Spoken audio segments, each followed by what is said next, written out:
Blog Talk Radio.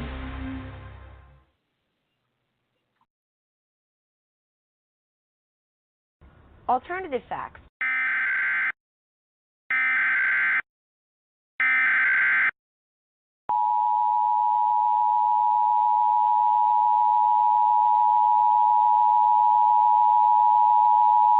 The following message is transmitted at the request of the United States government. At 12:07 a.m. Eastern Daylight Time, numerous unidentified objects of unknown intent and unknown origin were detected at high altitudes over multiple locations of Earth's outer space by the National Radio Astronomy Observatory, and these objects are presumed to be some form of controlled aircraft. It is not known if more of these aircraft will arrive, or if they will attempt entering Earth's atmosphere. United States citizens are encouraged to monitor local media outlets, as more updates will follow as information becomes available.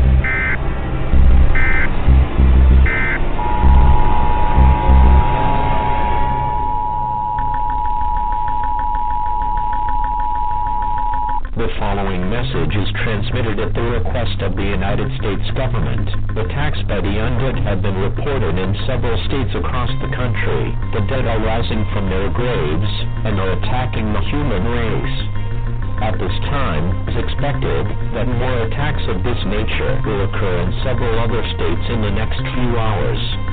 The intent behind their attack is unknown at this time. He has been observed that a byte or exchange of fluids is a method of transmission. This is an extremely dangerous situation if they crave the taste of human flesh.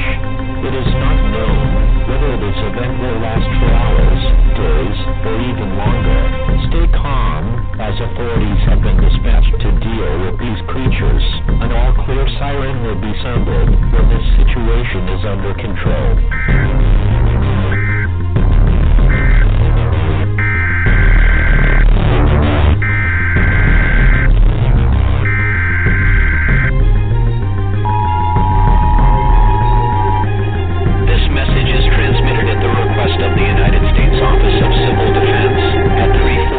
Pacific Standard Time, nor is detected a long-range nuclear missile launch. This missile is believed to be headed in the direction of all residents within a 400-mile radius of this area should seek a fallout shelter immediately.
Welcome to Within the Chaos with your host, Rodney the Viking Shortridge, co-host, Melinda the Raven Jackson. Want to give a big old shout out to the Facebook paranormal groups that allow us to post our shows on their pages and helping us to get the word out about all of our guests.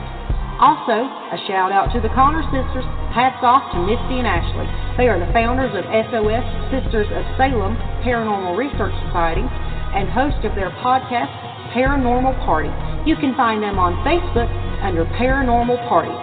If anyone would like to speak to Black Diamond Paranormal Society, BDPS, to discuss your paranormal questions or issues, go to our website at blackdiamondps.org or email blackdiamondps@yahoo.com. As always, our services are free. Good evening, everyone, and thank you for joining us tonight. You can listen in by calling 516-387-1922, or you can go to the Vibe Radio Network website at blogtalkradio.com/Vibe Radio Network. For deep within the heart of the Appalachian Mountains, I'd like to welcome everyone and thank you for listening to Within the Chaos. My name is Rodney Shortridge, and I'll be your host tonight, along with my beautiful Raven, Melinda Jackson. First off, I'd like to give a shout-out to my cousins up in Ohio, Jennifer and Joe Shortridge of 222 Paranormal. If you get a chance, check out their talk show. You can find them on Facebook under 222 Paranormal. Have your devices just randomly stopped working? Are you having IT trouble? Not to worry, Mead's PC Repair Shop can help. We also offer IT support too, including website hosting. We are now also offering full event management services. To find out more, contact our friendly customer service team who will gladly help in any situation. Just call 276-880-8900, or if you prefer, you can stop by our shop at 1089 St. Clair Street, Oakwood, Virginia, 24631 by appointment only, or by visiting the website at meadspcshop.com for more information. Thank you. Well, tonight our special guest is the actor that was in the 1978 George Romero's horror classic film Dawn of the Dead, Jim Krut. Jim's zombie character steps under a whirling helicopter blade and loses the top of his head to cinematic history. He is known as the helicopter zombie internationally. After many years of acting on stage, Jim continues working in movies. He frequently appears in the U.S. and internationally at horror and film conventions. So I'm excited to get down with the zombie. Hey. The top. He got a buzz cut. So how was your week? My week was great. Finally, something different. Normally, it was okay. It was okay. I made it. Enough of my bullshit. Let's get Mr.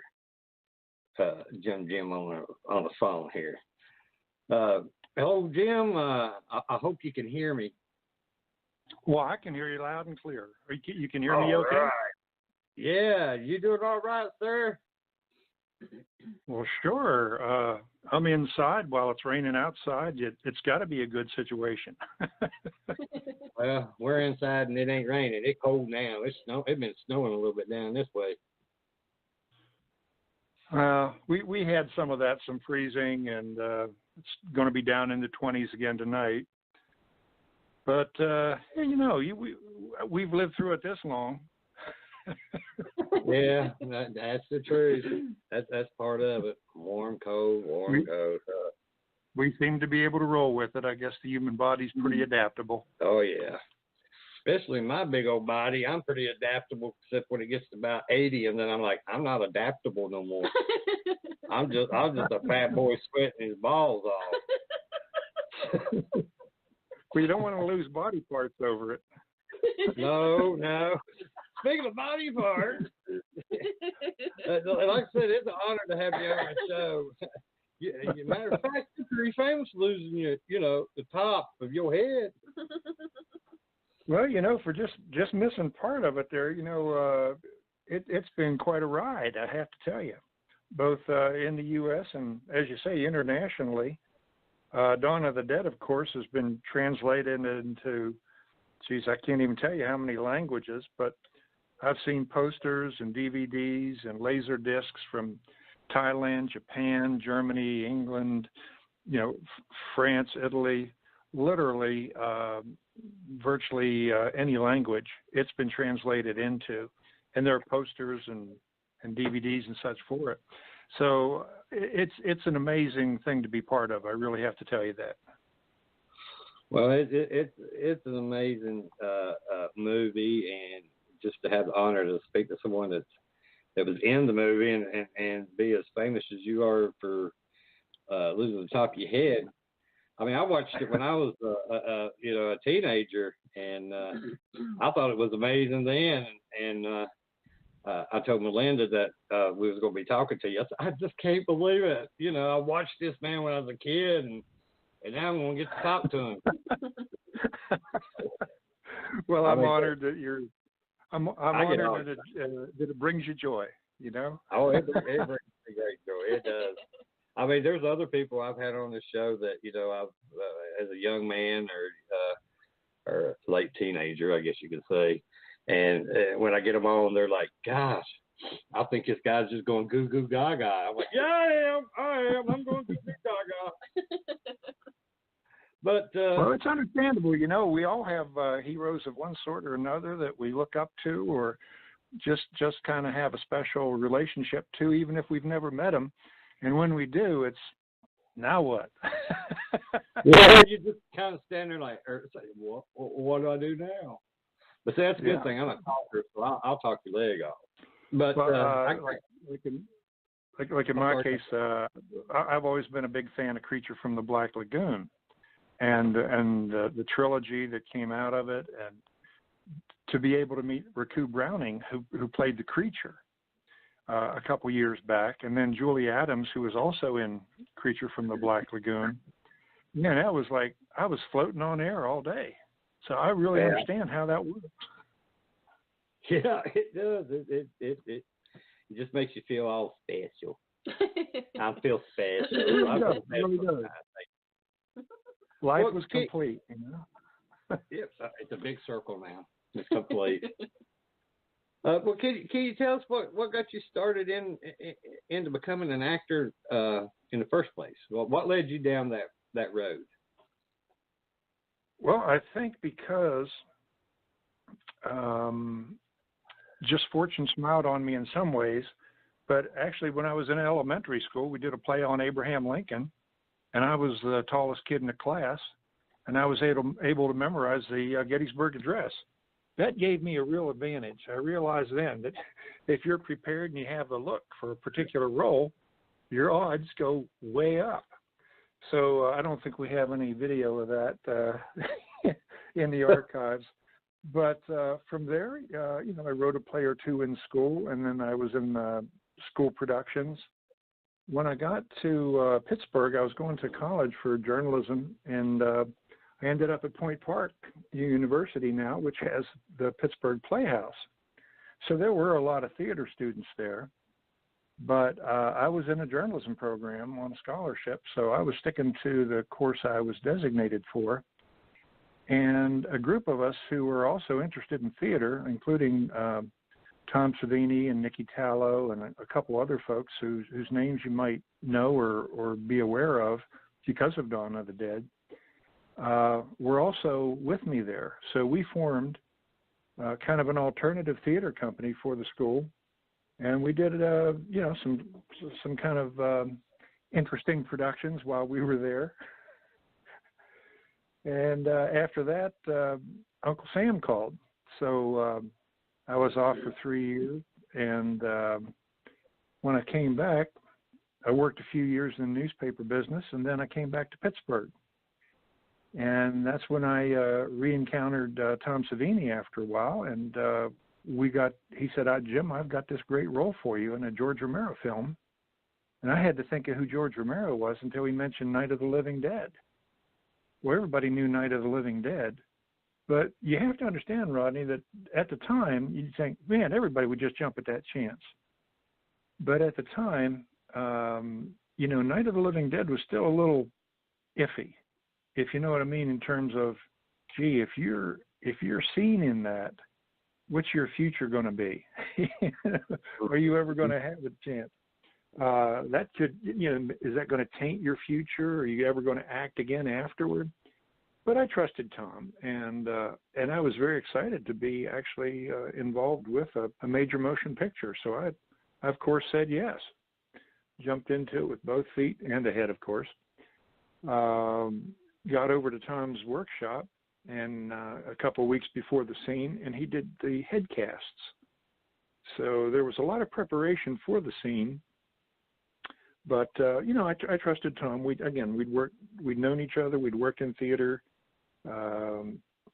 We had an appreciation for the magic that can be movies and the magic that can be theater. And I got to tell you, there's a real buzz just being part of all that. Wow. Well, what was it like working on the movie The Dawn of the Dead? Well, for my scene, I like to say my ship came in when I was at the airport, but my scene was at the little Monroeville Airport, which is pretty much a grass runway with had a few small ramshackle buildings, wooden, and a little block building, which was kind of the control or administrative building, and by that I mean like a 2 or 3 room small building. Once I got on the set, we had to get into makeup, which took a little while, but we also had to kind of stay out of the way of the cameras. When they were pointing, you didn't want to be in a scene you weren't supposed to be in, or you could get, kicked off the set. You wanted to watch. I mean, curiosity was just fantastic because I've never seen anything like this. It was a hoot and a half. So I got to peek around the corners and, hide in the back rooms and hide around the corner of the building and watch as, some of the scenes were done. And the first day, I just sat around all day, kind of keeping an eye on things and munching off the craft services wagon. Second day, I started wondering, well, where's this helicopter that I'm supposed to become involved with? And, share an intimate few moments with. But when it came in, it was still kind of like a drizzly rain out. Things were a little damp, and I thought, well, if it rains, maybe they just won't shoot it. But as the day went on, they said, okay, we're ready for you. And so I worked with both a combination of George Romero, who was the director for the entire film, plus Tom Savini. Now, Tom and George had a unique working relationship. And if I'm talking too much, just say, stop and give us a breath, But Tom says that when George asked him to work on the film, he said, well, Tom, how many ways can you think of to kill people? And Tom said, oh, I don't know, maybe 100. He said, okay, great. So Tom had arranged for a number of special effects, and if you watch Dawn of the Dead, there's the screwdriver in the ear and the machete in the head, and of course the helicopter taking the top of my head off. There are just so many gunshot wounds and shotgun blasts, so much action going on that the director really has to trust the person who's putting all that together, both for the timing and the angle and the effects. And so for my sequence, Tom pretty much, led through the scene. George did the overview. I think when I first appear on camera, I'm coming under an airplane wing before I spot the Roger across the field and get ready to munch on him. And, blowing the newspapers in the wind and so forth. That was George. But when we got to the effect itself, for those who haven't seen it or aren't familiar with it, my character, walks across the field, eyeing the guy who's refueling his helicopter on the helipad. Well, between my character and the lunch are kind of some loosely stacked crates, boxes. And of course the helicopter blade is to be spinning, and my character just walks straight toward the lunch and walks up on the boxes, which is enough to put his head in the deadly section of the blades. So I get whooped on top of the head and crash down on top of the boxes. And Roger, who's refueling the helicopter, turns and looks. He's getting ready to draw his gun, but at that point there's no need, so he just continues refueling. So at that point, I was ready to go for another take, just in case, because that's usually what you do in film. And there was a whole nother set of clothes and, makeup appliances ready to go. But they said, no, that's terrific. That's all we need. That was great. Think. And then, the action moved on, and I moved back to the craft wagon, started eating some pie and potato chips, and had all this goop dripping down all over my face while I was eating. But I was a happy boy. Wow. Got it all done in one take. One take wonder. Yep. Well, they started with somebody tall in case they had to whittle me down, over time. But I'm glad they didn't. Well, how did being a zombie affect, how's that affect your career as an actor? Well, it certainly changed it. Most of my work over the years has been in theater. So I worked with a number of different theater companies. In Pittsburgh, I worked with the Pittsburgh Laboratory Theater for a couple of years. I worked with a touring company, the Ironclad Agreement. We toured everywhere from Chicago to Boston to South Carolina to Scotland, actually, to the Fringe Festival there. So we were doing a lot on the road, and I just finally got to the point, being a full-time actor, that being on the road was just more than I could handle. I'd gotten married, we had our first daughter, so I just quit everything and left Pittsburgh and moved back to a little town I grew up in Pennsylvania, and found some work there and started raising a family. And occasionally I had some friends who had theater companies or community theater, and I'd get involved with them. But I ended up back in Harrisburg, Pennsylvania, which is the state capital. And I was working so much then, I just didn't have time. So it wasn't until about the year 2000 that I saw an audition for a film called The Guatemalan Handshake. And I said, I have no idea what it is, but it sounds interesting. So I went to the audition, and I got there a little bit late, and they were almost wrapping up. So they said, go ahead and fill this form out. So I filled out the form and I carried it in with me, and they said, well, good. Here, well, we'll just talk to us a little bit, and we'll look at the form later. So the two guys, the director and the assistant director, said, he'll be perfect for this guy as a power plant operator. That'll be great. And here's the schedule. Here's what we'll be doing, and so forth. And I said, hey, well, that was great. That was a heck of an audition. Just sat around, chatted a little bit. And he called me a day or two later. He said, I finally read the form that you handed in. I didn't know you were the helicopter zombie. God. I said, well, I didn't want anything to taint, what really I might be able to bring to a particular role. Didn't want to get too typecast. He said, oh, no, that's fine. He said, but that's kind of fun. Well, it's been quite an experience. Yeah, I've enjoyed it. But really, at that point, as more films became available in the area that I was living in, I took up the opportunities. In Gettysburg, when I moved to here, back in about 1990, I think, had lost my train of thought there. They were shooting films like Gettysburg, but I was working so much, I couldn't really get involved. But we did start our own theater company and ran that for about 7 years, starting around the year 2000, 2001. And then that really absorbed every other waking moment that I had. But it was both as a director, as an actor. And, occasionally there were some film and TV roles that came out of that. I don't know if I kind of answered your question there. Oh, yeah. My turn. Hello, Jim. Yes, howdy.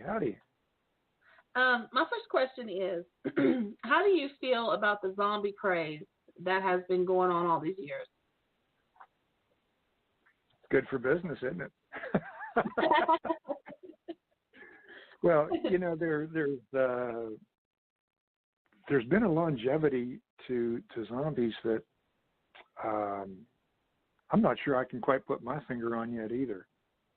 Just the other night again, I watched White Zombie, which was one of the early 1930s zombie films, and the special effects that they used, and how the creatures moved and so forth. I think it's been a fun revelation, and I think George Romero really tapped into something when he used average-looking people. I mean, they didn't come across as space aliens. They didn't come across as oozing slime from the swamp. They didn't, come out with fins and hooks from the sea. These are people down the street. In fact, in one of his interviews, and I just thought it was a brilliant comment, somebody asked George Romero, well, why are zombies so scary? And he said, well, because they're your neighbors. And if you think about it, your neighbors are the ones you call on for help. But if the people you call on for help tend to be the problem, yeah, you're in a real bucket of manure, yeah.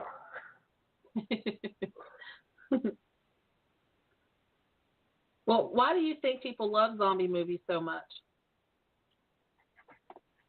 Well, in my mind, I think it's probably the slower moving zombies, and I'm not here to debate whether fast zombies or slow zombies are better. When you can identify with the character on screen, oh, that guy's wearing a basketball T-shirt or a football jersey, or he worked at that service station, or hey, that guy looks like a nun or a priest, or that she looks like a nurse or a nun, or whatever it may be.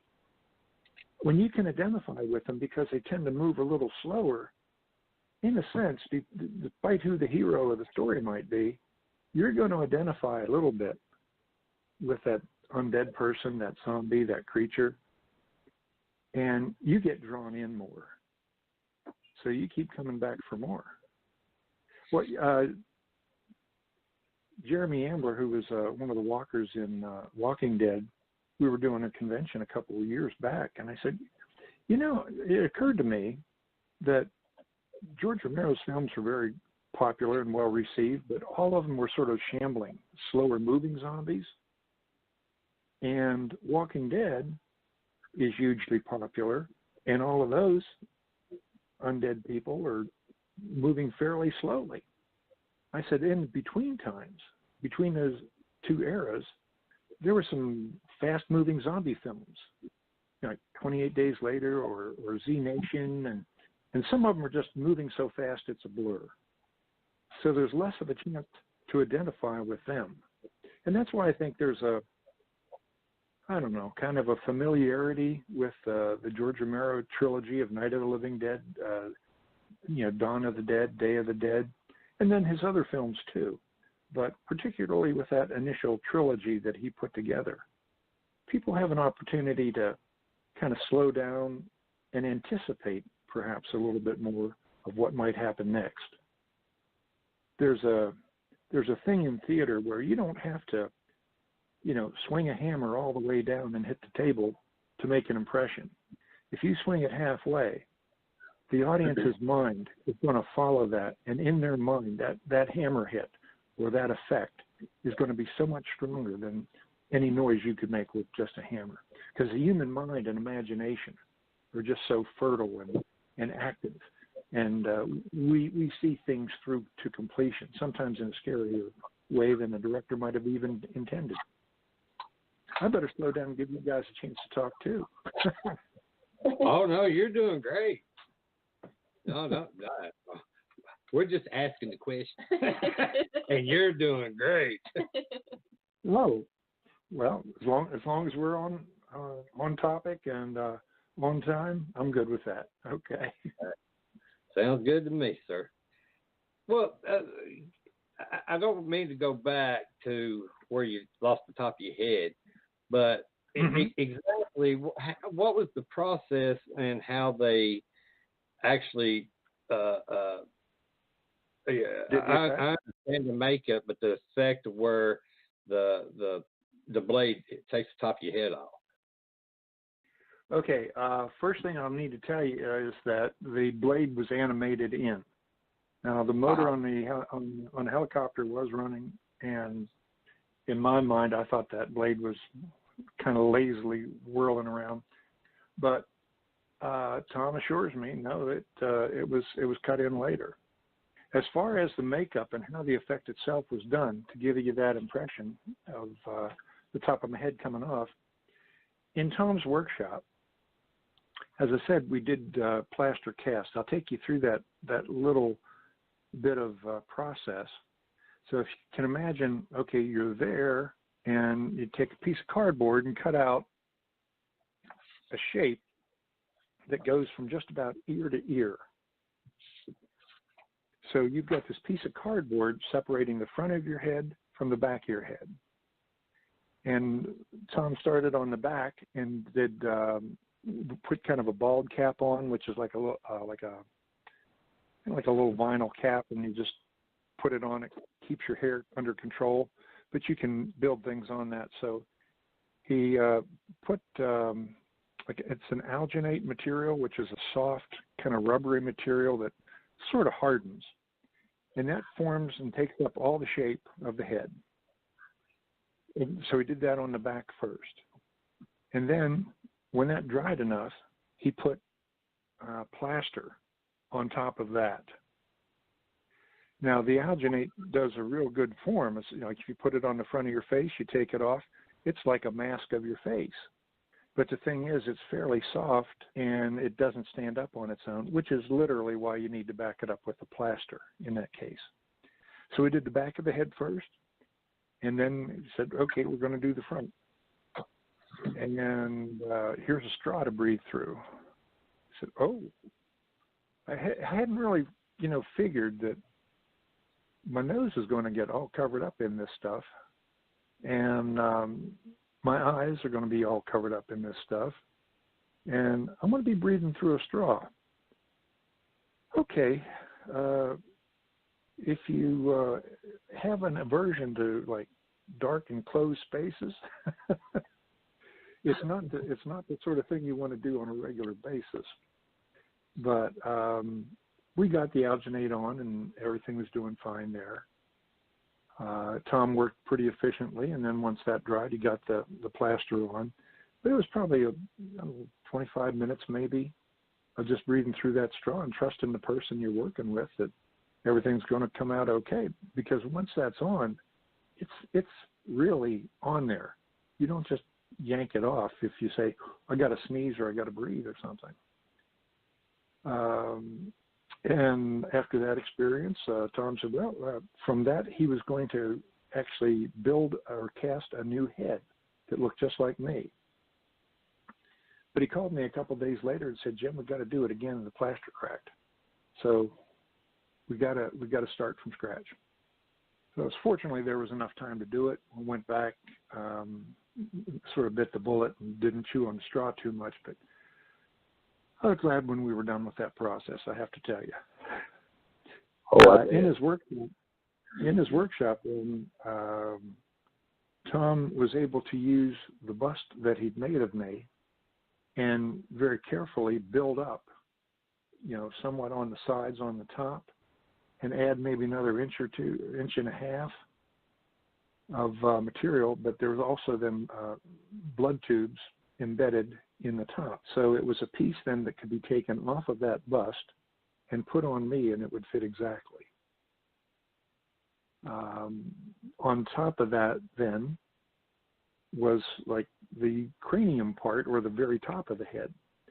So think of that as like a little disc of skin with hair embedded in it and some flesh underneath it, and it all just fit perfectly on top. Well, the thing is, Tom also then cut that top piece into chunks, maybe an inch, 2 inches each, all the way around, and then threaded that series of chunks on the top part together with monofilament fishing line. So the idea was, once the helicopter blade was to hit, at that moment of impact, and again, it was down to a matter of timing, which is again why George, trusted Tom to carry off the scene and to know what needed to be done when, and coordinate other people who might need to be helping. Off camera, somebody yanked on a piece of monofilament line that was invisible to the camera and pulled off the top piece of that section. So it came off in sort of a straight line of chunks. And I've looked at that today, and I have to tell you, Rodney, it just still amazes me how well that effect holds up. It just looks right and real. What about the blood? Well, behind the boxes, there are two guys, and they are holding what were considered hand pump fire extinguishers, which were filled with the blood solution, and it was an odd color blood, but they kind of liked that effect. Up behind my pant legs, up behind my shirt, and up through the back of my neck were these two tubes connected to the blood tubes embedded in the top of the headpiece. So at the precise moment when the top of the headpiece is yanked off, that's when the two guys behind the boxes, invisible to the camera, start pumping furiously, and the blood comes up from those little fire extinguisher pumps, up the back of my legs, up to the back of my neck, and whoosh. So you have two streams gushing out the top of my head. And at that point, it was fall down, but don't die. Don't kill yourself during your death scene, But you got to make it look good. So, go a little slower. Wow. And I did. And you did a marvelous job. Well, thank you. It was a fantastic experience. But the scariest part, I think, at least for me, was when they had sort of a premiere for the cast and crew, and everybody is nervously packed inside this theater in downtown Pittsburgh. And there's one question on everybody's mind. Am I still in the movie? Did I end up in the cutting room floor? We, from the time we left our scene till the time we were in that premiere for the cast and crew, we didn't know what was going on, how the edits were being done, whether some things were added or some things were changed or blurred over or left on the cutting room floor. So it was a huge, fantastic thrill to see, gee, there's my face looking real big up on that screen. Dang. And then to see how it was all put together in context. And I thought, oh, that was fantastic. I hope they keep it that way because it looked kind of fun. Oh, yeah. It's a great movie, great scenes. Wow. It's just amazing. But do you think that a zombie-like apocalypse could really possibly happen? I know this is kind of going a little away from, the movie, but it kind of, I guess, varies within what we're talking about. I hope. Well, yeah, no, I was at a convention in around Scranton and Wilkes-Barre some years ago, and they had a panel of four horror authors who had been writing about things like zombie apocalypse and how they thought it was going to go, and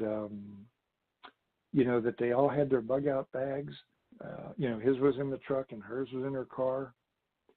And the question came up, well, you guys are the ones, seeing virtually every detail of this, from how it started to how people were affected and how people were taken over and eliminated and wiped out. But you got your bug-out bag out in the car. If something hits this hotel right now, you're missing something. You're not going to make it across that parking lot to your bug-out bag. I reviewed a book for an author who wrote about a zombie apocalypse from the viewpoint of a young boy who was in school.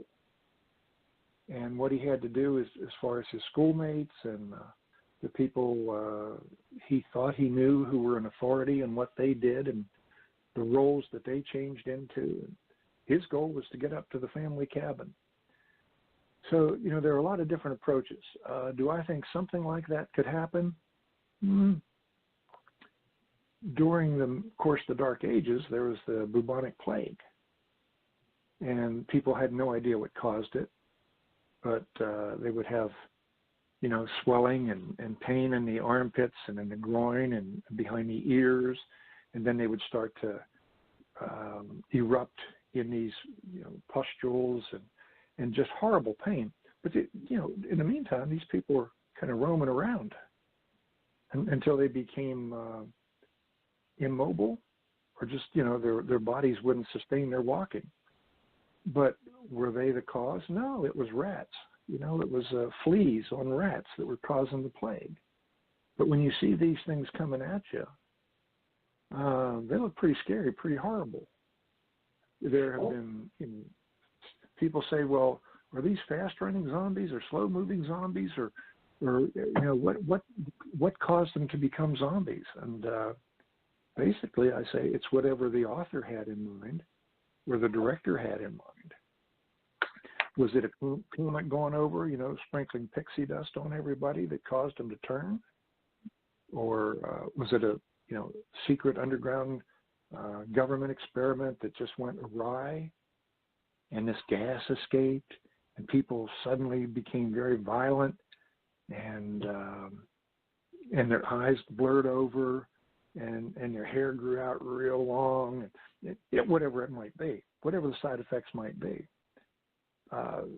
So there are a lot of things going on. I was in a film called Deadlands 2, Trapped, and fortunately I got to be the evil government official who was in charge of this little government experiment in Hagerstown, Maryland. Pity the poor people of Hagerstown, but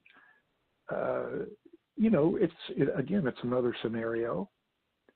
It's another possibility, but it's not necessarily going to be all zombies or undead.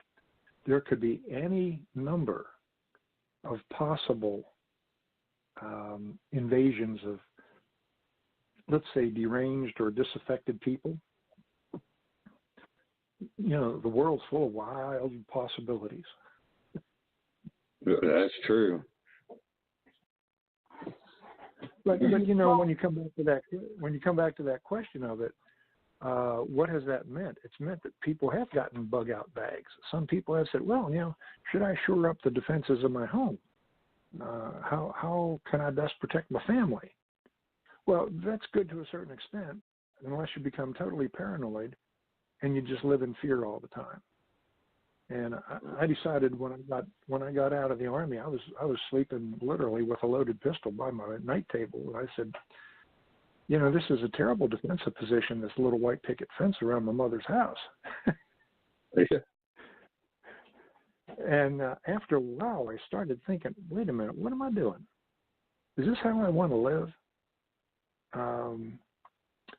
You try to exercise your proper cautions and you do what you need to do, but I try not to get to a point of paranoia, and try to enjoy life that's out there. There's a lot of good people out there. Mm-hmm.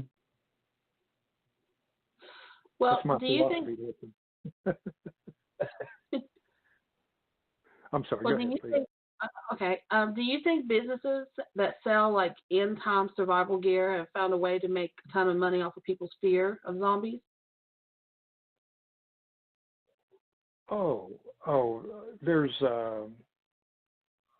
There's no doubt that there's a market. Somebody's going to go into that market for whatever's in people's minds that they think they need or they actually need. Somebody's going to be out there selling it. In some cases, you might have cosplayers at conventions or reenactors doing things. They got to get their equipment, their uniforms, their outfits from somewhere. And if they can't make it themselves, it's kind of nice to have a source somewhere. So, it works both ways.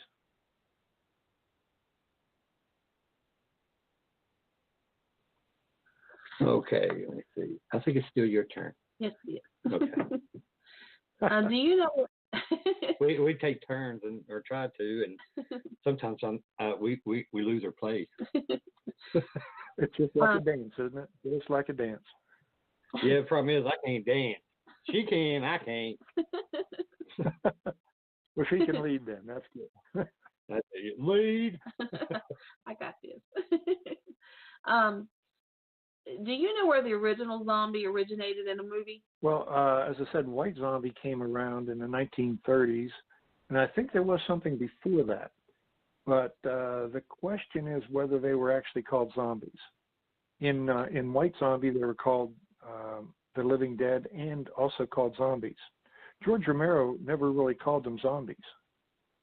He just said they were the undead. So a lot of people think, well, that's a zombie film. Yeah, but the director himself never really called them zombies. He just called them the undead.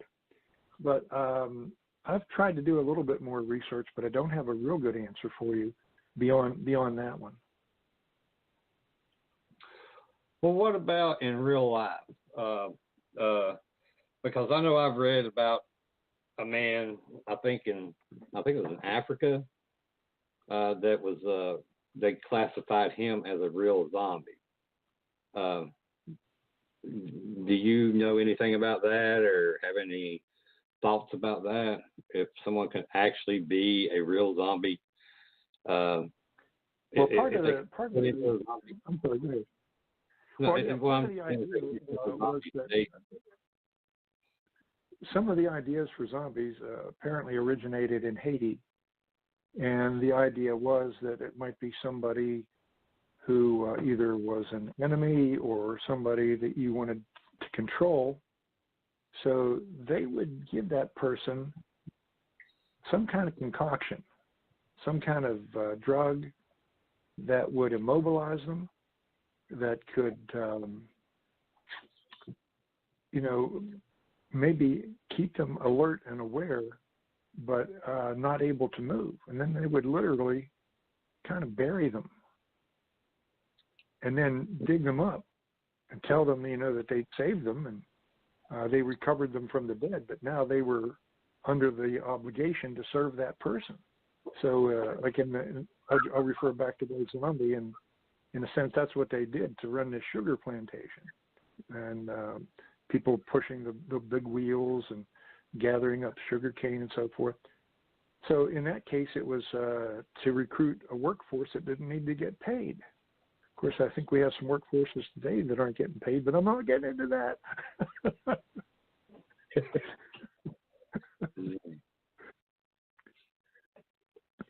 Well, in your opinion, what do you think the psychological impact of a zombie is with people? Oh, that's about as wide as the number of people that there are.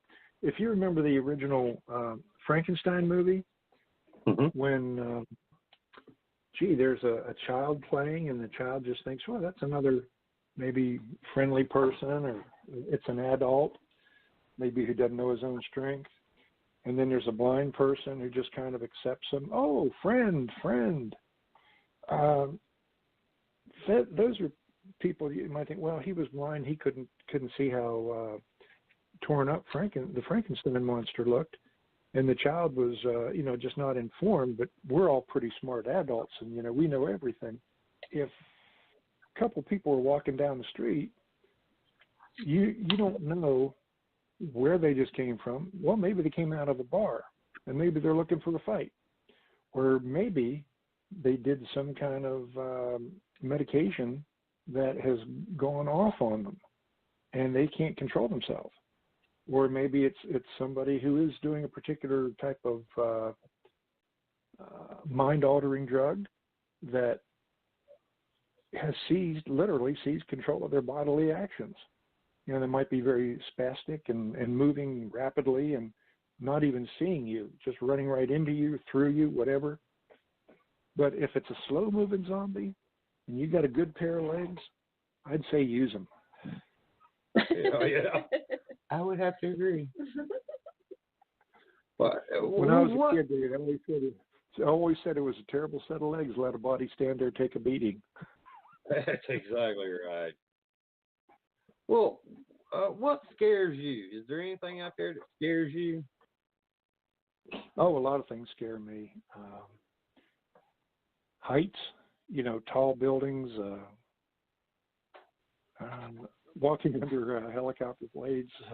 Yeah. Yeah, that's a brutal one. That's a good one, yeah. I know ever since I watched that movie, anytime I was around a helicopter, I was like crawling on my belly. Yep, I'm getting there. Eventually. Well, that's the one thing. I'm 6'4". I was in Vietnam. I was around a lot of helicopters, and there's not one of them that I went under, no matter how big it was, that I didn't bend over halfway just to get to the door. Yeah. So for me to stand up, straight up, and then walk up. Why don't you walk up on these boxes? That'd be really nice. Yeah, just go ahead and do that. Yeah. Well, then the other thing in terms of fright, fright is sometimes surprise.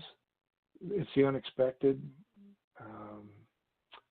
When I was a kid, I was walking around on my uncle's farm, and right along the road was a rattlesnake all coiled up. I had a pistol. I shot 6 shots at that snake. He was about 3 feet away, and he just said, "Well, you're a terrible shot," and he slithered off into the grass. So, I mean, that was fear too, in a different kind of way. Wow. That snake was just like, yeah, you ain't even worth biting. You can't even shoot. That's right. So, do you work or advise on other zombie shows or movies? No, I've done a couple other films that have been, might have had some zombies in them, or some other creatures or critters in them, or some, I would say, some deranged people. And a couple of those aren't out yet. But I don't really advise on them. But I do like to talk to folks and hear their thoughts on why they think, they would survive an apocalypse, or why they would be frightened of a zombie, or what is it about the film, either Dawn of the Dead or other films, that really kind of sees something very personal in them and makes them really identify with the movie, makes them want to tell their friends about it, get together as a group, go see it again. Or makes them think about it in the middle of the night when they wake up and hear a strange noise. So I really enjoy talking with folks and hearing, what their thoughts are and what it's meant to them. Okay. Well, what is your favorite horror movies or TV shows, and which horror actors have inspired you during your career? Wow. I have to say there's no one film that I really would put above all the others. For example, Dawn of the Dead, I think, was pretty much like a perfect zombie film, but it had everything from social commentary to, interpersonal relationships, to the threat of, we've taken care of the zombies, now here come the bikers. It just had so many things going on, and they wrapped together so well. But I also like the films of Ed Wood, who made things like Plan 9 from Outer Space. I don't know if you're familiar with them.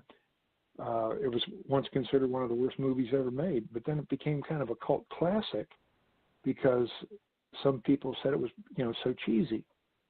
Well, I met Conrad Brooks some years ago, and we became pretty good friends. And he was one of the actors who was in most of the Ed Wood films. And Ed Wood was sort of a guerrilla filmmaker. He did everything very much on the cheap. He wouldn't necessarily apply to get permits because there might be a $5 charge to get a permit to shoot out on the street or on the sidewalk or in front of a public building. They would just make sure nobody was looking. They would do the shoot, and then they would move on, hopefully without getting caught. But he also worked with Bela Lugosi. And I really admired Bela Lugosi because, first of all, I liked his character as Dracula. And that's pretty much what he is known for. But he has done a whole slew of movies. And some of them are good, some of them are a little cheesy. But I like to see in some of the early types of films the effects they were able to achieve without a lot of computer-generated effects, without a lot of digital input. You know, realizing kind of the sticks and stones in some ways they were making movies with, rather than the glossy, shiny, slick things that we can do. I went to see Aquaman, for example, and I thought those were just amazing effects. The designs of the costumes, the way the waves moved, how they did the expressions on the generated faces. There was just so much creativity.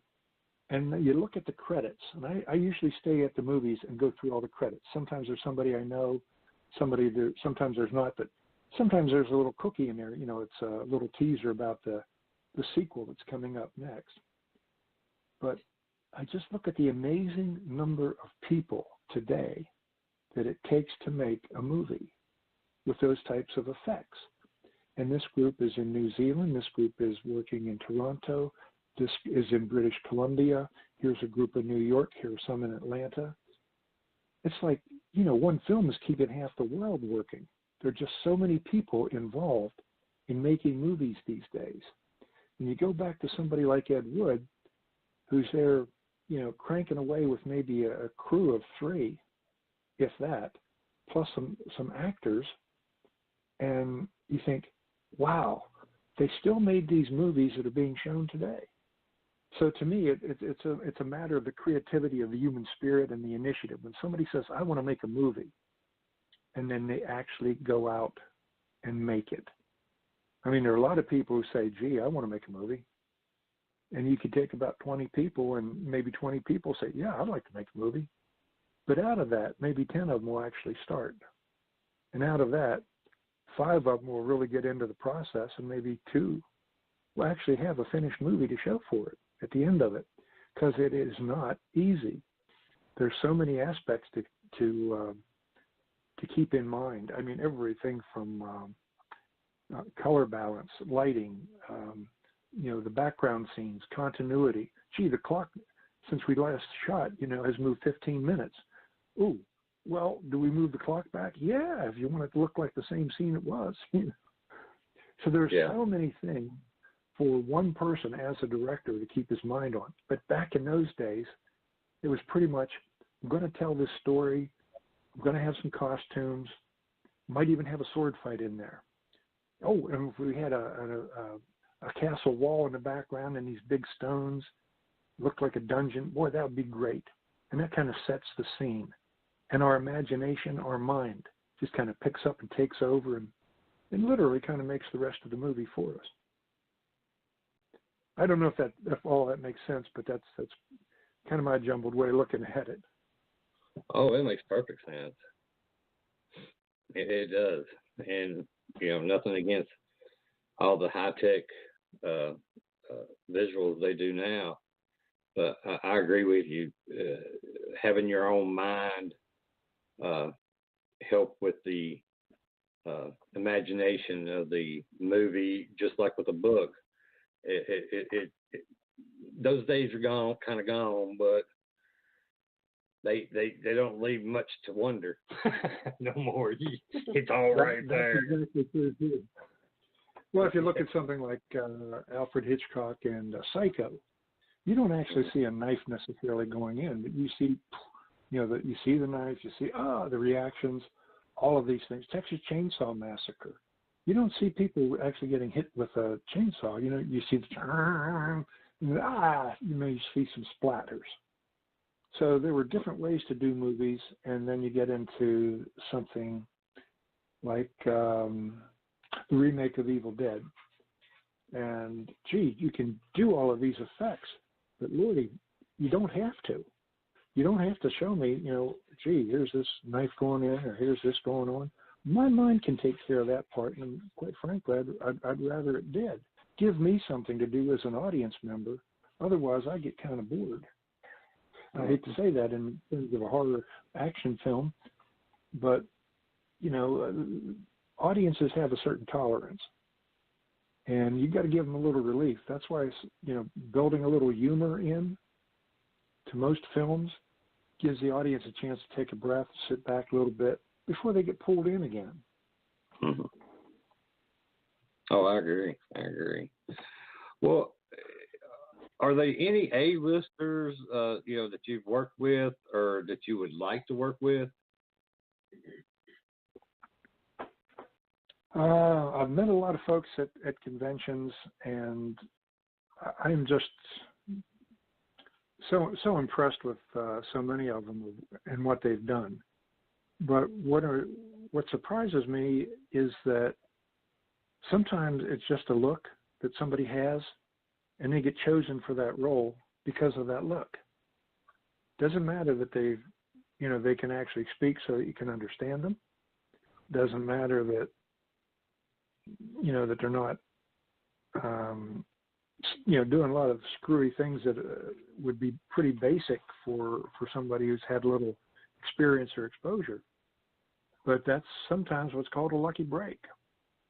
And if you have it and you can work it, more power to you.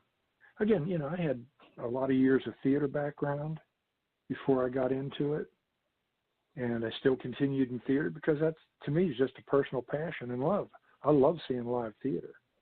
When you're working in a movie, Rodney, you've got a couple lines you got to do, and then the director says cut, and then you have a coffee break or whatever, unless you're doing that same scene over again 4 or 5 times, and then you move on to the next one and you do a couple lines. When you're doing live theater, there are no breaks except the intermission. I almost said halftime there, but it's you have to know the whole script. You have to know literally everybody else's lines because they're your cues. It's a challenge. You got to be at your best. You got to be in top form in order to carry off that role, get your lines, get the expression, and convince the audience that you're that character. And if somebody else has a problem on stage, like forgetting their lines, well, that's when it gets really creative in terms of how you feed them the cues or get them back on track. And that's happened to me too. We did a play with Gettysburg Stage called American Buffalo, and it's about a pawn shop guy who has a American Buffalo nickel. Another character comes in and what you got there? Oh, nothing. But he's trying to wheedle it out of him. And then there's this innocent boy who comes along. Well, we were doing the play as we had done for a couple nights, and suddenly somebody jumped a line, which was very similar to a line about 2 or 3 pages on. And so we just went from where we were to 2 or 3 pages on and continued. And then we realized we hadn't said anything at this crucial scene about this American Buffalo nickel. And we're on stage, and we kind of worked our way back into, like the couple pages we had just done of script. We jumped back to the pages that we'd left behind, about 3 pages, and we kind of worked our way through that, ad-libbed a little bit, made it happen. But sometimes, those things happen on stage, and you just have to be quick on your feet. You have to adapt. So it's more of a challenge than a lot of people know. It's not just, oh, I know all the words to Hello Dolly. That's great. Let's all go sing Hello Dolly, because it's just you talking sometime. It's you carrying the character. So I do like both theater and I like film. The nice thing about film is once it's shot, hey, you get to watch it for nearly forever. Yeah. Yeah, I was fortunate enough I done a few plays when I was in high school and shot a few years ago, did a couple little small films I was a part of, and it was fun. It was a lot of work, but it was fun. I mean, granted, I sat around like you was talking, I sat and ate a lot. And then they're like, Rod, we need you. And then I come over there and do my thing. And I'm like, okay, got to go back and eat. Yeah. It is fun. And then the other part of that is you get to see what else goes on. You see that somebody's up there working on the lights. You see somebody else working down there on the sound. You think, oh, how'd they learn how to do that? Then you kind of sidle over to them. And pretty soon you start to pick up some other skills too. You learn what the lights are called and how they're focused and how the dimmer board works. And you get, more of an appreciation for the mechanics and how the technical things of a theater can work. And hopefully you get into, promotion, publicity, and you're good enough at that people actually come to see the show. Yeah.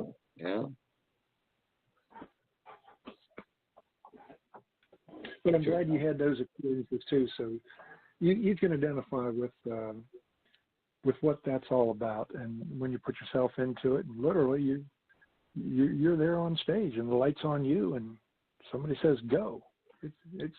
It's your show then, Well, see, when I was in high school, I can't remember lines for nothing. And no matter how much I practice, my drama teacher would get so mad at me because once we'd start, when we'd have a show at night or in the evening or whatever, I would remember some of it, and then I'd start ad-libbing. And she'd be over there in the corner. I could hear, Rodney! Of course, everybody be laughing and stuff, and I'm like, oh, sorry, I didn't mean to mess up the carousel, but it's all right. Yeah. Well, that's the tricky part, because you might be able to ad-lib, but somebody's waiting for their cue.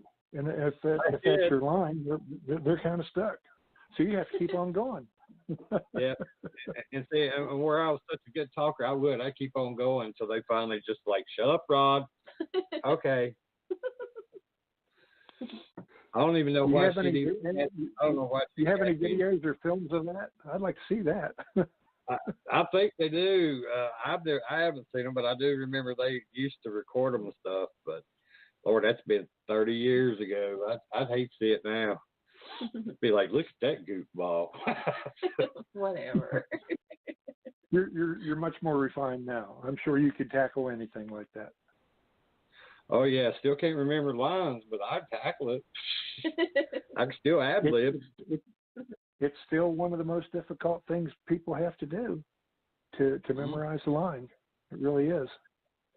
Well, I know when we shot down there in Kentucky, about 3 years ago, the director told us. Now the lady she was giving this big speech, and then after she gives her speech, he wanted us to just yell with enthusiasm. Well, right when she finished, I was like, hell yeah! And I was the only one that said anything. And then they just all busted out laughing. I'm like, did I do something wrong? He said, no, you did it all right. Everybody else didn't do shit. And, I feel like a dum-dum. He's like, we got to do that again. I'm like, I need a minute. My pride's hurt right now. I feel like I screwed up big time. You were right on it. Your initiative and your initiative just pulled you right into that. You did it. You did the right thing. It did, and the lady, the main actress, Maritza, she loved it. She came over and hugged me. She's like, I ain't never had nobody be so excited about something I said. Well, you were good for her then too. That's great. Oh yeah, she's great. Her name is Maritza Brickasack, and she's from LA, and oh my gosh, she does a lot of horror movies and stuff. We became real good friends, and love her to death. And she's like a little bouncing kid to be as old as she is. And I'm like, where do you get all that energy? God almighty. Must be something in the sunlight out there in LA. Probably. Good vibrations. Yeah. I'm sorry, you go ahead. Is it my turn? It's your turn, I'm sorry. What are your favorite films that you've been in, and why? Well, last year they did the release of A Host of Sparrows, and in it, it's not a zombie film. It's more of a murder mystery and suspense, and I play a hitman. But I just really loved the role. I love what the director gave me to work with, and I really love working with the director. We worked on it 2017, so it took about 6-8 months to edit and pull together, and I got to see it at a premiere, and I thought, man, that's quite a film. I was just happy to be working with the cast. Most of the scenes took place in kind of a country bed and breakfast, on a kind of a rambling horse farm, and the scenes called for rain a lot of the time. So the guys were outside making rain, driving cars and trucks in the rain. We got wet a couple times too, but being together with everybody else in the cast in sort of that enclosed environment, we didn't do a lot of scene changes. It was like room to room, so we had a lot of time to talk to each other, get to know each other, and really appreciate and admire what everybody else could do in terms of the roles that they had. So I really liked that. Of course, Dawn of the Dead is probably the thing that I'm best known for, maybe the only thing I'm known for. There were, got a few other ones out there. Probably the next one on my list would have been Deadlands 2, Trapped, where I got to be the evil government official. And I had friends who saw the film, and they'd say, "I didn't realize you were such a mean SOB." I said, "Good. I'm glad I provoked a reaction to you there." A couple other ones I've had some smaller roles in, and some of them aren't out yet. Some of them a little larger roles, but they're in post-production at this point. So I'm thinking this year some of them are going to be coming out, and I'll have a few more to add to my Internet Movie Database listing, which would be kind of fun. But I really like working with independent filmmakers because, again, it kind of takes me back to the whole idea of the guy with the idea and a camera, and making those, in a sense, simpler films, because I see a lot of people out there who are really inspired by films and want to make their own. And it can be very expensive. It can be very difficult. And if you're doing a lot of it yourself, it can drive you crazy. You got to arrange for people who are going to say, "Oh man, I can't get off work," or "I got to do this," or "I got to do that." So sometimes you have to work beyond just your family and a couple of friends, and pull in some people that you can rely on, because you got 15 people showing up. Depends on the guy who says, "Oh, I don't think so today." That's when it's time to fire that guy and get somebody who's going to show up and do the job. Because when you're working on a film, and an independent one especially, you're working typically on a lower budget, you're working on a tighter deadline, and you really have to depend on each and every person who's involved.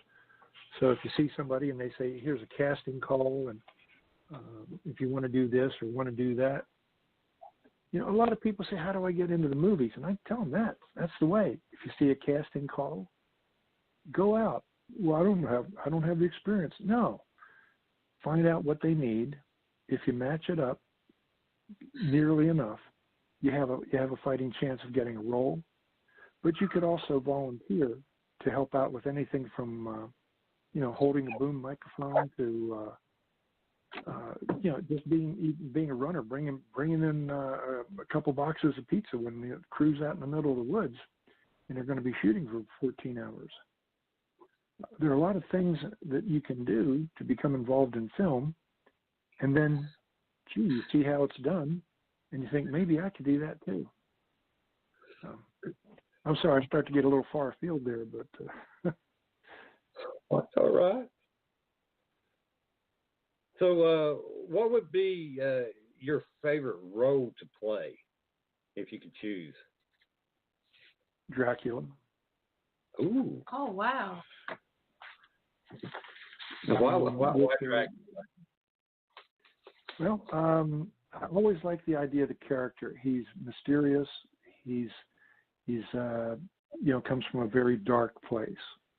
We don't know what the extent of his powers are. And he always has this commanding presence. And he does a lot with his voice and with his eyes and the way he moves. So it takes a lot of control. I've done the role of Dracula with a couple theater companies, actually, and even directing somebody else in the role, but directing the play, bringing into it some different aspects.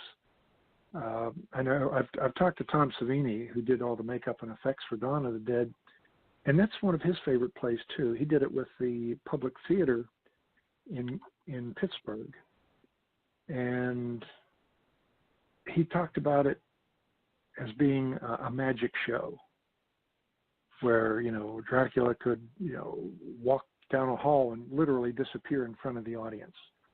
Or there's a tablecloth covering this banquet, and in an instant it just disappears into the table. Just he said it was a magic show, and it just really caught the audience, and they just really loved it. But it's one of the ones that Tom and I have in common, that we both have an appreciation for. And as far as the character of Dracula, he doesn't really have that many lines. So in some ways it's easy. You can be a presence. You can lurk in the background if you need to, but you don't have to memorize as many lines either. But you really have this great opportunity to do a character. Okay. Well, what would you say is your greatest weakness and strength as an actor? Well, mine, things have changed over the years, of course. When I worked in theater with the Pittsburgh Laboratory Theater, it was very physical. I mean, we literally worked out all the time, it was one of the strengths of the theater that it was so physical, because people were just kind of amazed that we could do these things, whether it's climbing bars or movements, or even just holding still for long periods of time. So that was one aspect, but I liked the idea of theater which was unusual, which was inventive, which was sometimes a little bizarre. In one case, I played a nun, Sister Mary Ignatius.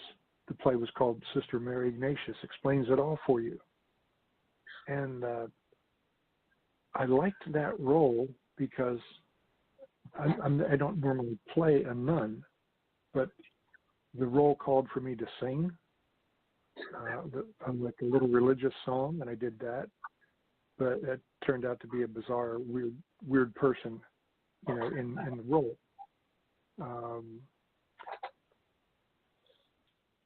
So as far as weaknesses, I'd say now it's a number of years have gone by, so I don't have that flexibility, that same level of energy, and that same dedication to maintaining those, because I'm not constantly doing it.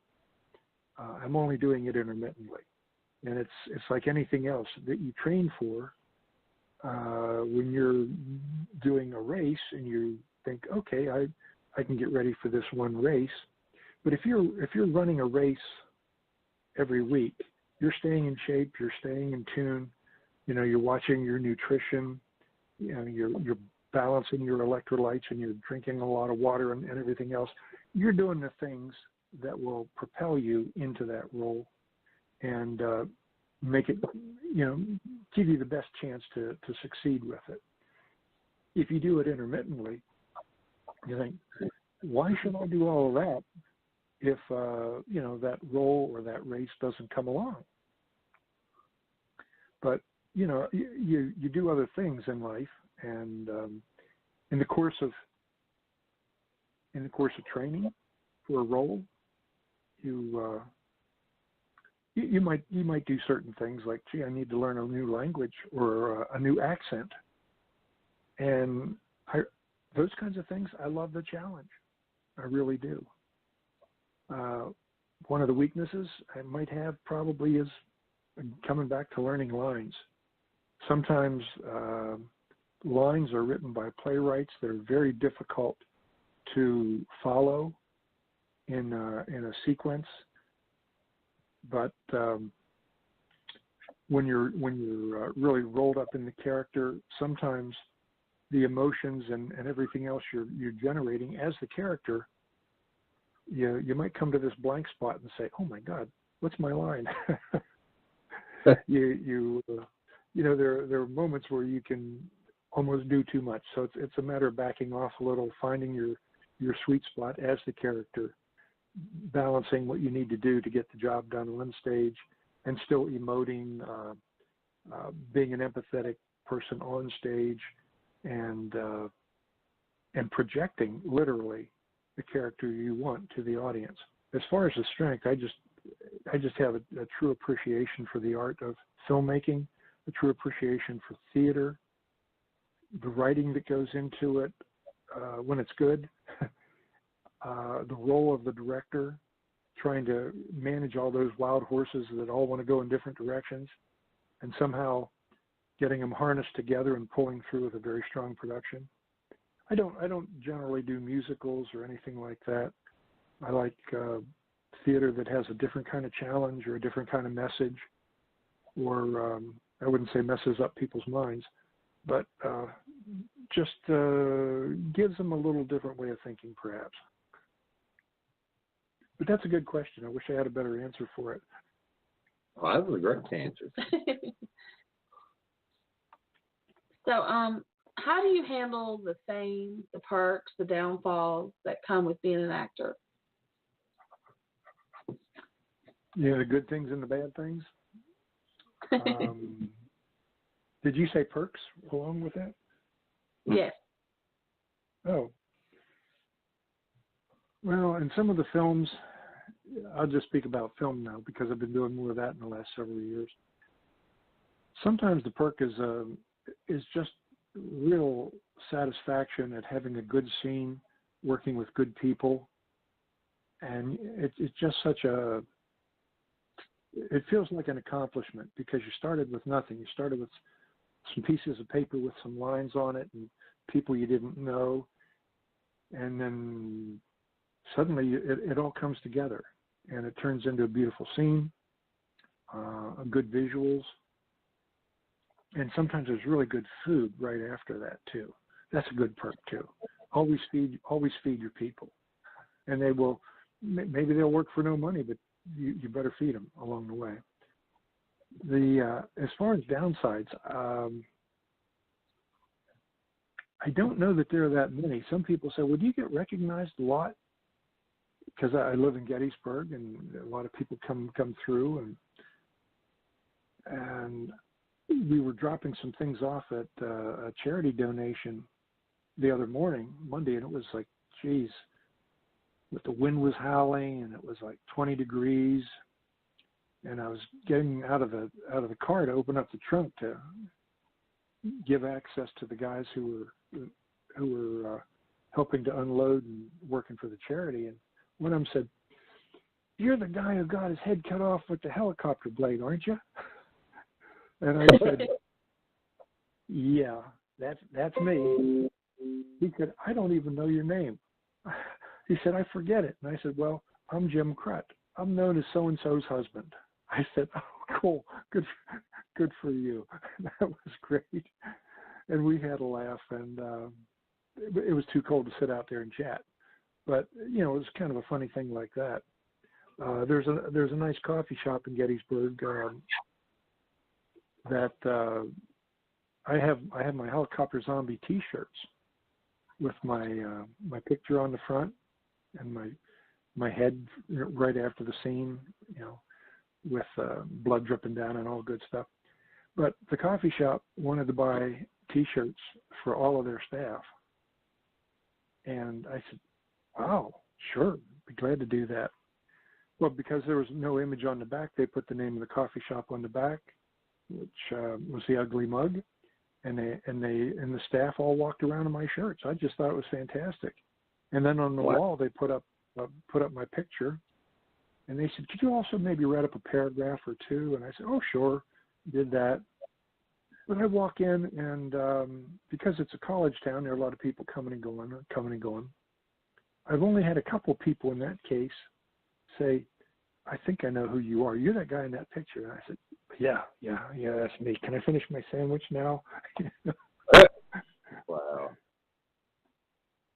So sometimes there's the recognition that's kind of fun like that. Yeah.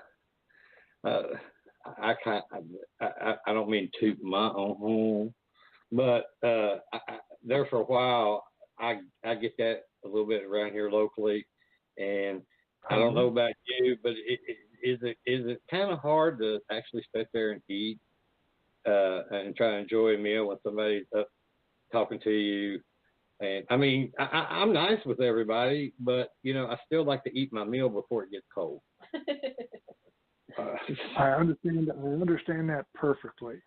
And sometimes when you have a chance to go out and have a chance to eat, it might be a rare opportunity. It's not like you're doing that all the time every day. So it's a special time for you to go out, maybe with your spouse or friends or somebody you're working with that you haven't had a chance to see, and you're trying to carry on a conversation, and you want to honor that and do that. I know I went to a movie in Gettysburg once at the Majestic Theater, and it's one of their smaller theaters, and I was sitting down about the fourth row, and somebody up in about the eighth row said, "Hey, are you the helicopter zombie?" I just looked back and smiled and said, "Yes, thank you very much. Thank you very much." I mean, what can you say? The movie was ready to start, but and I've gotten ready to walk into a restaurant, and somebody says, "Hey, it's a pleasure to meet you, sir. You're Jim Krut, aren't you?" And I said, "Yes, I am." He said, "Well, it's a pleasure to meet you, and that's one of my favorite films." And I said, "Well, thanks very much for being a fan. It's always nice to talk to folks." But I sometimes have some friends that I love dearly that we may, let's say, go out to eat, or we're just having a conversation or sitting around a table, and somebody else will come over and that they know, and they'll talk to them. And they'll talk for a minute, and they'll say, "Do you know who he is? Do you know he's the helicopter zombie? Did you know that?" And I'm thinking, okay, all right, here we go again. Wow. So, yeah, sometimes it can be a little awkward, Rodney. I understand how that goes. Yeah. Well, you're way, way, way more famous than anything I am. It's just where people, I guess, know me because of the paranormal and with the show, then they'll come up and want to tell me, anything that's going on with them and all that, which I'll sit and listen, and I'm really friendly, and I try to be, but, sometimes when my stomach's sitting there going, blah, I'm like, there's a zombie about ready to crawl out me right now, yeah. And I'm not trying to be mean, but can I get a bite of chicken real quick while you talk? I don't want to be rude. I love totally understand that. Well, one of the things that I try to impress on some of my friends who are involved in film is that without the fans, we don't exist. We're not going to be at that show unless it's the fans. And we might make a movie and think, boy, that's the world's best movie, and boy, everybody's going to love me, and I want to make tons of money. That's not up to you to decide. That's up to those fans. And if they find something about it they like, they're going to tell you. And so you sort of have to accept that comes with the territory, that if somebody really likes the movie that you're in, they want a chance to talk to you about it because it means something to them special. Just like for me to meet Riku Browning, for Creature from the Black Lagoon. that was really special for me. And maybe I didn't have a lot to say. I had no idea what his, personal life was like. I mean, I could ask him about the scenes, but I didn't get into a whole discussion about, how do you think horror movies have evolved since the making of Creature from the Black Lagoon? No, it was because he was a busy man. He's signing autographs, taking pictures, getting his picture taken and everything else. But to me, just looking at him, realizing this is the guy who was down in that big pond, who was, there on that silver screen, trying to make that connection between the creature and Ratu Browning.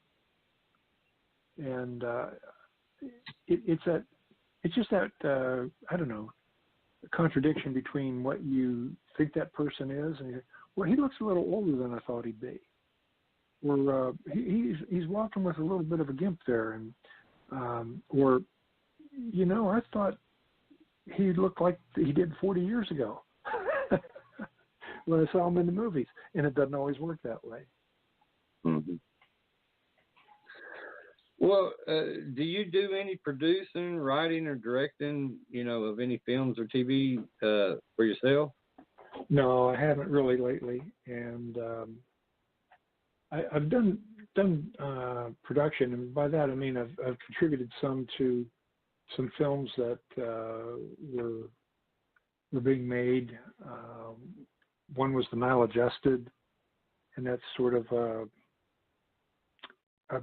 a beach romp. It's out on Amazon now. Midnight in the Mortuary, Cut You Right Here. That was a short, 2014 I did.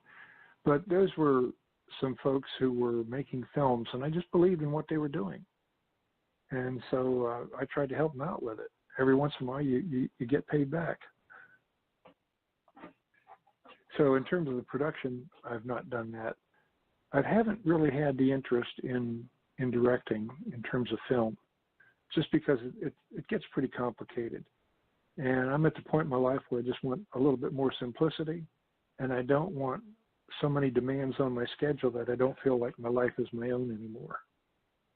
Mm-hmm. And you can get to that point where work is all absorbing, or job is all absorbing, or even a hobby or a passion is all absorbing. Because I got a lovely family, and I enjoy gardening. I enjoy writing. I just working on a play, a script, and talked with some folks that I'd asked to review it and give me some feedback so I can go back and chew on it again and try to make a better script out of it. So there are things like that, plus travel.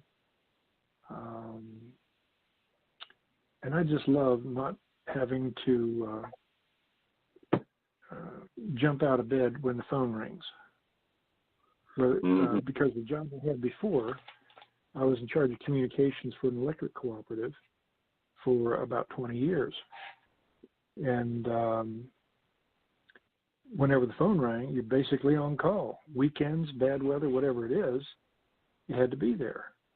And there were, several nights I'd be in my office sleeping on the floor, and this is Channel 8 calling. Can we talk to you? It's 3 a.m. Sure, of course you can. That's why I'm here, sleeping on the floor. So I've had those times of being on call and on the job so much that I really, really value the freedom of having my own time and my own schedule. And I try not to tie myself down too much. So if it's a film project, if it's a couple of weeks intermittently, yeah, I could do that. If it's a film convention, horror convention, paranormal convention, yeah, I can do that. That's a weekend, 1, 2, 3 days, whatever it might be, as long as there's not a huge amount of travel involved. I want to be in my best shape when I meet people. Okay. So you don't want to drive 15, 16 hours and then suddenly pop up and people start asking you questions and you say, can I get a piece of chicken and a nap? There we go with that chicken. Love that chicken. Ooh. I love that chicken, man. Love that chicken. Well, what is some advice that you would give to someone that's inspiring to become an actor? Well, there are a lot more opportunities today, and I would say the internet is probably one of the easiest and the best. But there are casting agencies, and sometimes if there are films being made in an area, like particularly in Atlanta, the whole Georgia area is just ripe with filmmaking and television production. Look for casting calls. Maybe they're looking for a crowd. Well, show up, be part of the crowd, get that experience. Maybe you get minimum wage for a day. That's all right. What can you bring? What can you bring to the production? I did an audition for one of the Batman movies in Pittsburgh, and one of the things they stressed was, if you've been a firefighter, if you've been in the military, if you have martial arts abilities, if you can dance, if you can sing, put that on the resume. Because if we have a scene where cars driving past these construction workers, and you're a construction worker, you know what you need to wear. You might have your own gear and what you're supposed to be doing on that crane. So it's easier to bring in somebody who knows what they're doing than to try to train somebody and try to get the look right or get the details right. So any skill you have, maybe it's archery. Maybe you're really good at assembling and disassembling guns. Who knows? Maybe you're good with horses. Or, maybe you're the chicken whisperer like we are, right? That's right. Whisperer, always my belly. Yeah. Or it's rumbling down there sometimes. That's but right. Once you get into that, you kind of figure out who you are and what you can bring to the table. And be sure to learn constantly everything you can.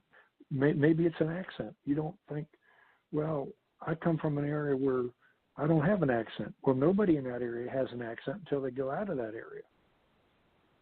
So what are they looking for? Can you mimic somebody's accent from New York, from New Orleans, from Chicago? Can you talk Chicago? Can you go to downtown Pittsburgh or the north side over there? Can you read up that room over there? Can you put yourself into some different situations than you've grown up with and are comfortable with? Of course, if you have some training, they'll give you some of the tools to do that. But the biggest thing, as I said, seems to be at times just the look. Well, we need somebody who looks really gaunt. Well, we could turn that person into a zombie because they got, these high cheekbones and everything else. But online, through Facebook even, there are a number of casting agencies which will post openings. Well, there's a film being shot or a commercial being shot or a television show in production. And usually if it's a series, maybe it's a true crime series or something like that, well, every week or every couple weeks, they're looking for new people all the time who have not been already seen on the show. So there's some opportunities that way.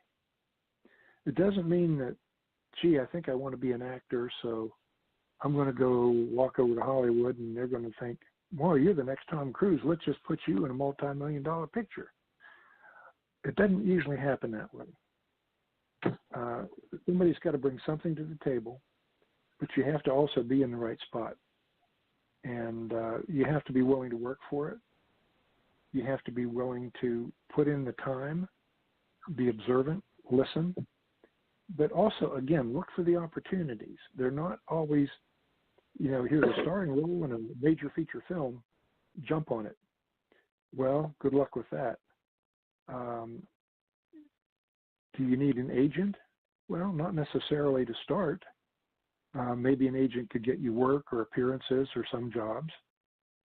I've worked with maybe 4 or 5 different agents and decided after a period of time I'm just doing better on my own. It's a more direct communication with the people I'm working with, and so for me that's a more suitable approach. But there are opportunities out there.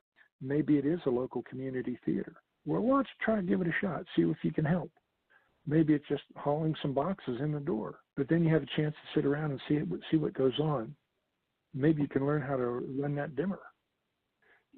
Picking up some technical skills. There are so many good technical jobs in filmmaking these days. There may be some independent films being made in your area.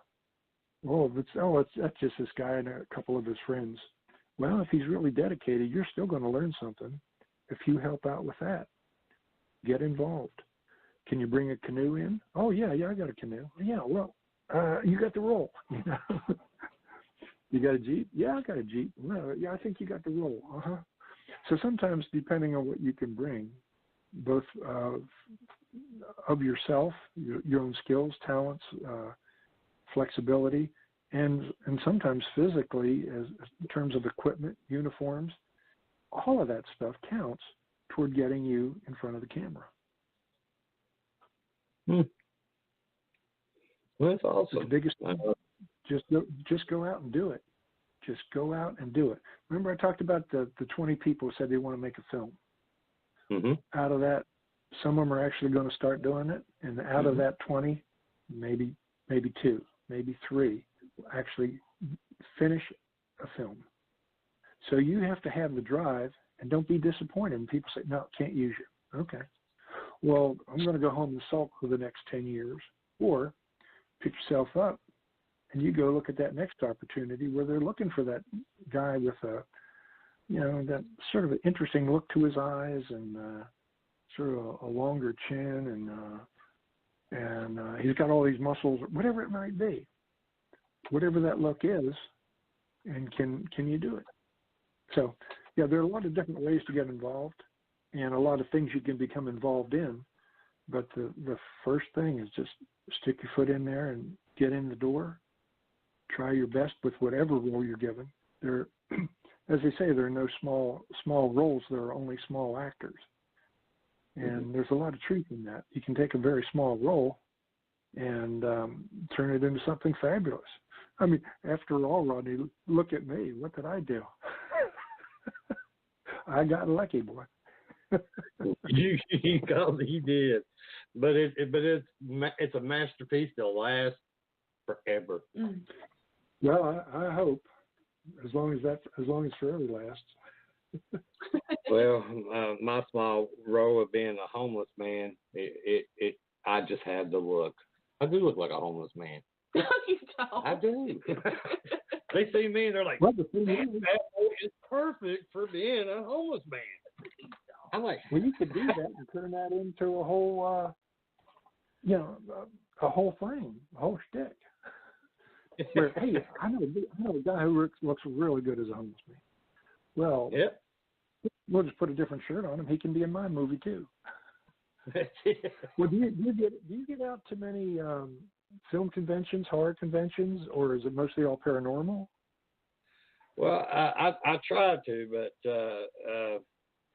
where I stay so busy with my radio show and with my paranormal group, and now we've just started up the Phantom Fest in our area, because we don't have anything like that in our area, and I've wanted to do it for years. We started it last year. This is going to be our second year. So I've got that, and plus I also work on like Easter photo shoot, Christmas photo shoot. So I really have just tied myself down to where I'm spread all over the place, and I really want to go to more conventions. I won't try to this year more than what I have been. I know I'm working on trying to go to Scare Fest. I know a few people have asked me to come down for 3 or 4 years, and it just hasn't been able to happen. But I think I want to try to this year. Huh. Well, if you haven't used, I'm sorry. Go ahead. I said I went to one last year. I got to meet Linda Blair. Oh, was that fun? No. Cool. She is terrible. I mean, she I mean, she had all of her stuff laid out, had like pictures and things of that nature, but she didn't want to talk about it. She wanted to talk about her animal shelter thing that she's like running. Oh. Huh. Yeah, she wasn't inviting at all. I thought she was really rude. But I do have a question for you, Jim. This year, for our Phantom Fest, I mean, would you be interested in coming down and being a speaker? Ooh, I'd probably have to talk to you about maybe a little later. But what is the date? November 2nd.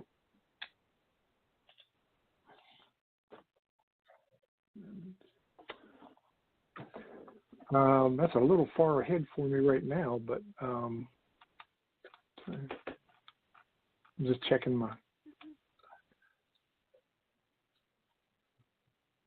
That's right around Halloween, isn't it? It's right. It's the reason why I decided on November 2nd. I know a lot of other horror, paranormal, and all the other types of conventions normally wound down about October. So that's the reason why I decided to do it the first Saturday in November. And we also try to raise donations for a food pantry, a local food pantry, to help feed people in the area for Thanksgiving. So. Oh, that's terrific. Yeah. Well, I'll tell you what. If I why don't you send me some more details on that, and if I can't make it, maybe I can either send you a donation, or do you do an auction or anything with that in connection with that? Yeah, we each people that come down and speak or that gets a booth or something, everybody kind of chips in, throws in a little something to win a chance on and donate and all that good stuff. Well, I've got my helicopter zombie T-shirts too, and some other items. So if I can't make it, maybe I could send down something like that as well. Oh, that'd be great. I didn't mean to kind of I appreciate you asking me. I just I don't have my schedule together because I have about 2 or 3 other films I'll be working on, but I don't have the schedule for them yet. So It's a little hard for me to commit on some of them. Okay, well, that's fine. I'll send you the information after we get off the show, and then once you find out, we got a website and everything, and if you're able to make it, you just go in and add your information, and it's a done deal. It's the guy that's running the website. He's the event web coordinator or something. He's got a long title, but he's got it set up where everybody can go online and purchase their tickets. They can sign up to be a speaker or a vendor or special appearance and stuff like that. So he took a lot of work off my shoulders because last year I did all of it and I worked nonstop. It was overwhelming. Oh yeah, any event like that you put together, there are just so many considerations. It's kind of like directing a play or a movie. You gotta have your hand in so many aspects of it. I applaud you doing it though. That's for sure. Oh yeah, and like I said, in our area, there's a lot of people that have a lot of interest, but where we're smack dab in the middle of nowhere, people have to travel a good anywhere from 2 to 4 to 6 hours just to go to anything like any type of convention like this, and it got a really great response, and I was really thankful. And now they want us to come back, and all the people that were part of it last year, the speakers and vendors, all were like, "You got to do it again, Rod. You did a great job. You got to do it again." Excellent.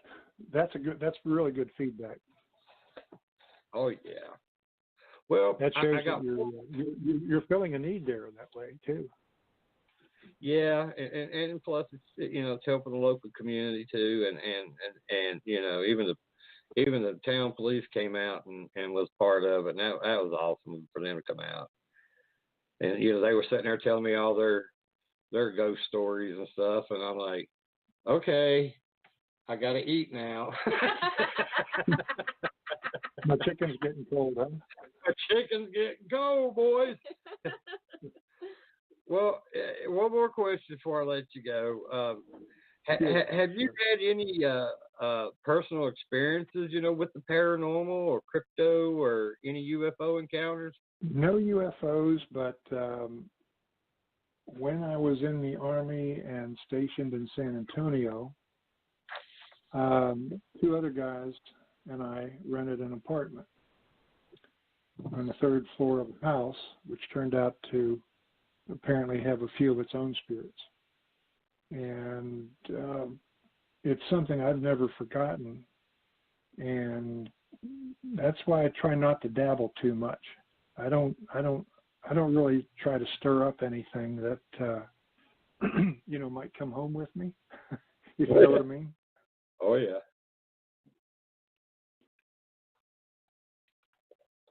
Well, what's your plans for the rest of 2019? You know, you got any projects or anything? I know you did mention that you have a couple things that you got going on. Is there anything that you can talk about them or anything like that? Well, yeah, I've got probably three films that again, I just don't have the shooting dates on them at this point, but they could be fun. And some of the things we worked on last year might be coming out this year. And those could be some interesting projects as well. There's Return of the Slasher Nurse is coming up. Ooh. And that's still in pre-production, but Darkness Waits. Still waiting on Zombie Girl Diary to come out. And plus I've got some conventions I'll be attending. Actually, one of them in Gettysburg is the Gettysburg Battlefield Bash, and that's pretty much paranormal. But it's benefiting the Pennsylvania Wounded Warriors, which is a cause and organization that I feel pretty close to, being a vet. And we've got the Pop Rock and Horror Con coming up in Gettysburg area in June. The Battlefield Bash is July 26th, 28th, and June 2nd, May 31st through June 2nd is the Pop Rock and Horror Con. I guess the next one I have coming up is March 22nd in York, Pennsylvania, at the York Fairgrounds, and that's 3 days White Rose Comic Con. So I've got some other appearances that are coming up, but I can't announce them until the promoters of the show do the announcements first. Mm-hmm. Because sometimes they sort of tease out the guest list, if you know what I mean. Yeah. That sounds awesome. Well, do you have a website that people can go to if they got any questions or comments or thoughts? Sure. How can I get in touch with you? Oh, sure. My website is HeliZombie. That's HeliZombie.com. HeliZombie.com. And on there I've got tees, hoodies, tanks, some videos, photos from movies, list of appearances, list of past appearances, some fan photos, links to a variety of things. So hopefully that'll be entertaining for anybody who might be interested in following up. There's some fun little interviews on there as well, videos. There's a 20-minute short, if you want to see me as a bad guy, really nasty bad guy, called Valu, and you can click on that and take a look at it. It's on the homepage of the site. and it talks about a couple of the other films that are coming up.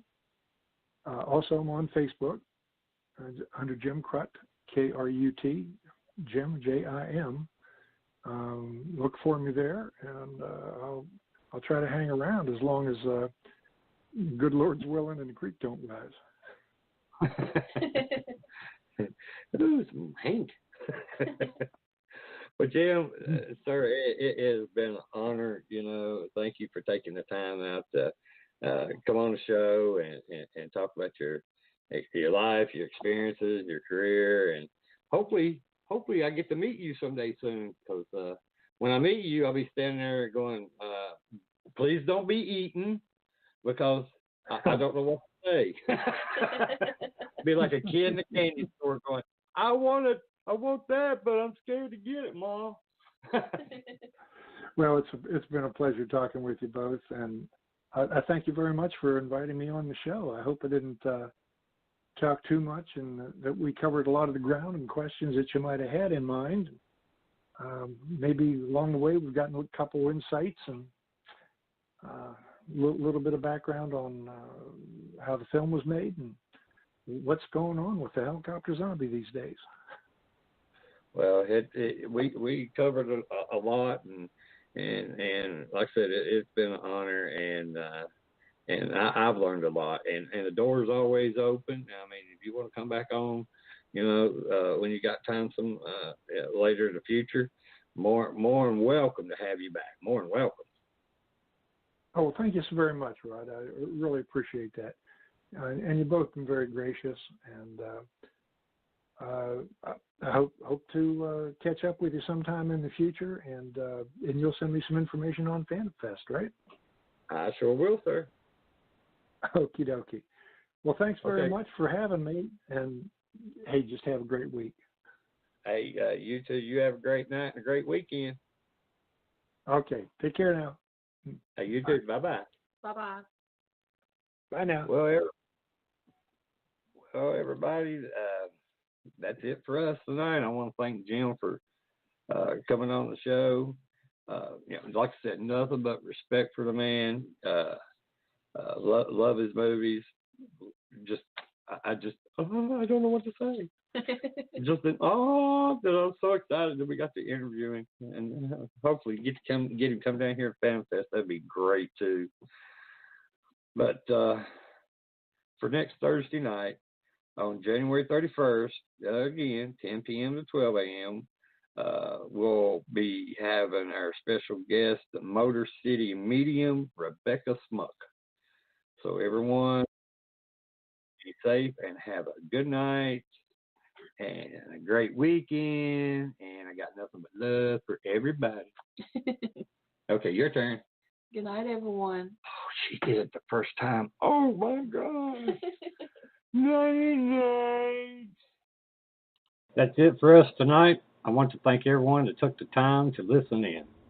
I'd like to give a big shout out to the Vibe Radio Network and to Ryan for putting up with us. Also to all the first responders and our men and women in the armed services. Thank you for your service and the sacrifices that you and your families make every day to keep our great nation safe. Tune in next week to another exciting show starting at 10 p.m. Eastern Standard Time. Everyone can go to our Facebook page Within the Chaos, and don't forget to like our page to see upcoming guests along with past shows, postings, or you can also go to my website at www.blackdiamondps.org or blogtalkradio.com/Vibe Radio Network. Also, we have a YouTube channel, so go to YouTube, look up Within the Chaos for past shows. Thanks again. Until next week, everyone have a safe weekend and have a good night. And love you all. Be careful out there.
I'm sorry. But I don't want to be an emperor. That's not my business. I don't want to rule or conquer anyone. I should like to help everyone if possible. Jew, Gentile, black man, white.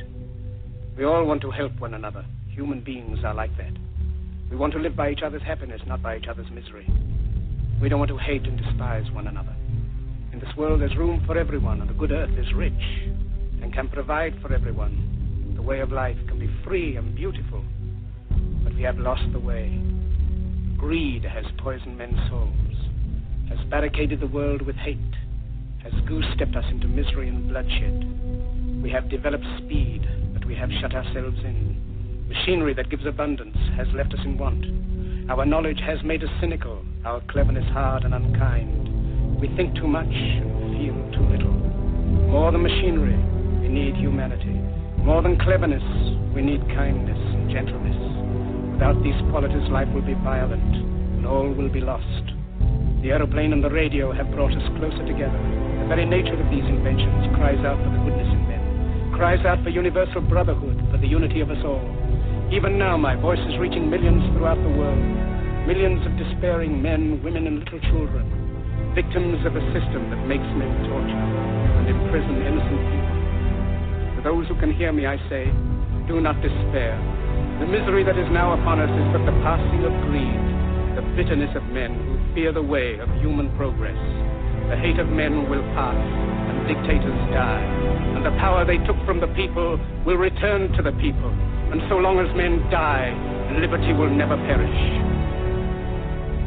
Soldiers, don't give yourselves to brutes, men who despise you, enslave you, who regiment your lives, tell you what to do, what to think, or what to feel, who drill you, diet you, treat you like cattle, use you as cannon fodder. Don't give yourselves to these unnatural men with machine minds and machine hearts. You are not machines, you are not cattle, you are men. You have the love of humanity in your hearts. You don't hate, only the unloved hate, the unloved and the unnatural. Soldiers, don't fight for slavery, fight for liberty. In the 17th chapter of St. Luke it is written, the kingdom of God is within man, not one man nor a group of men, but in all men, in you. You, the people, have the power to create machines, the power to create happiness. You, the people, have the power to make this life free and beautiful, to make this life a wonderful adventure. Then in the name of democracy, let us use that power. Let us all unite. Let us fight for a new world, a decent world, that will give men a chance to work, that will give youth a future and old age a security. By the promise of these things, brutes have risen to power, but they lie. They do not fulfill that promise. They never will. Dictators free themselves, but they enslave the people. Now let us fight to fulfill that promise. Let us fight to free the world, to do away with national barriers, to do away with greed, with hate and intolerance. Let us fight for a world of reason, a world where science and progress will lead to all men's happiness. Soldiers, in the name of democracy, let us all unite!